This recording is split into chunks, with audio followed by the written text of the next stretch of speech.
درود تو پر مهر سلام گلن چارو کا هر کجا هسته واش واجر سلامت باته من همراهداری بکنه مروج می خدمت چیزی معلومات کشان استانبول معروف مسجد بابتا مسجد سلطان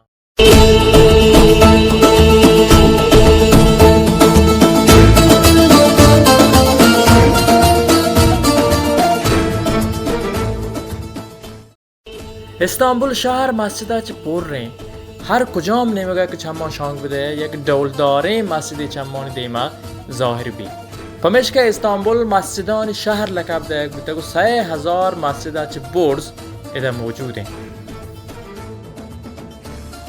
چه هزار مسجدان تو که یکی شند که شما گندگاه مسجد سلطان احمد مسجد سلطان احمد نه که استانبول ترکیه تو که بلکه سرزمین دنیا تو که دولدارتر و شوکتر مسجدان تو که شمار قرار دهید بید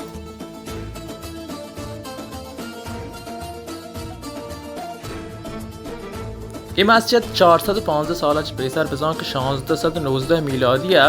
و دستور سلطان احمد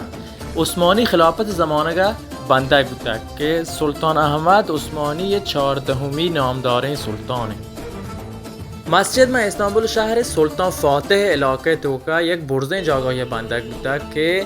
हमें बुर्जी सबब चे शहरा हर नेमगा चे साक दूर चे मस्जिद ज़ाहिर है वही मस्जिद इलाका बज़ा के सुल्तान फातेह استانبول تاریخی ترین علاقه हैं و عثمانی خلافت قصر و قلات بزن که فرمان روای جاگه هم ده همین مسجد کشکرنا بوده که قصر و قلات انگه هم ده موجوده